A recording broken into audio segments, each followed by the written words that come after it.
தமிழகத்தில் வருகின்ற 18ஆம் தேதி வரை பல்வேறு மாவட்டங்களில் கனமழை பெய்வதற்கான வாய்ப்பு இருப்பதாக சென்னை வானிலை ஆய்வு மையம் தகவல் தெரிவித்துள்ளது. இதுகுறித்த கூடுதல் விவரங்களை எமது செய்தியாளர் தாய்மானவன் விவரிக்க கேட்போம். தாய்மானவன், சென்னை வானிலை ஆய்வு மையம் வெளியிட்டுள்ள அறிக்கையின் முக்கிய அம்சங்கள் என்ன, விவரிங்க. குமரிக்கடல் மற்றும் அதனை ஒட்டிய பகுதிகளின் மேல் ஒரு வளிமண்டல கீழடுக்கு சுழற்சி என்பது நிலவி வருகிறது. இதன் காரணமாக அடுத்த 5 தினங்களுக்கு தமிழகத்தில் பரவலாக கனமழை பெய்ய வாய்ப்பிருப்பதாக வானிலை ஆய்வு மையம் தகவலை வெளியிட்டிருக்கிறது.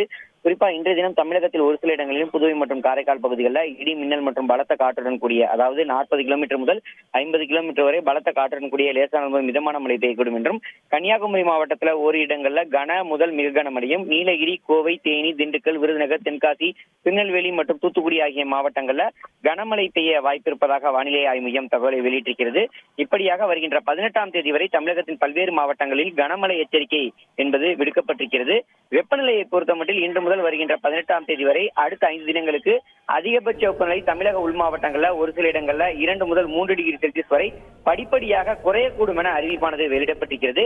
அதிகபட்ச வெப்பநிலை வட தமிழக உள் மாவட்டங்களில் சமவெளி பகுதிகளில் ஓர் இடங்களில் 38 முதல் 40 டிகிரி செல்சியஸ் வரையிலும், இதர தமிழக உள் மாவட்டங்களில் சமவெளி பகுதியில் 36 முதல் 38 டிகிரி செல்சியஸ் வரையிலும், கடலோர தமிழக மாவட்டங்கள் புதுவை மற்றும் காரைக்கால் பகுதியில் 33 முதல் 37 டிகிரி செல்சியஸ் வரை இருக்கக்கூடும் என அறிவிப்பானது வெளியிடப்பட்டிருக்கிறது. விரிவான விவரங்களை வழங்கியமைக்கு நன்றி தாய்மானவன். செய்திகளை உடனுக்குடன் தெரிந்து கொள்ள உடனே சப்ஸ்கிரைப் பண்ணுங்க.